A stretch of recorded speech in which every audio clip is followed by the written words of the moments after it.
and welcome to my channel. I've brought a friend along. Well, in fact, he's come along regardless. He's ridden down from the UK, friend Paul. He's ridden down on his Himalayan. What year is it?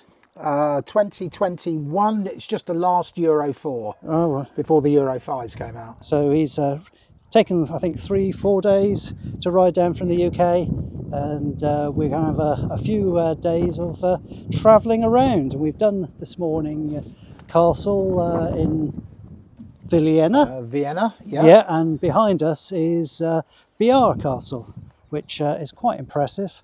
And hopefully I'll get the drone up and take a little bit of video of that as well while we're here. And it's wonderful scenery.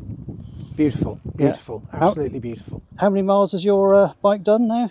Well, I've just photographed 12,345.6. Well done. So that's in, and the bike's 3 years old in June. Yeah. So, yeah. Just about running. Good. Just about running. Absolutely, yeah. It's absolutely fantastic machine.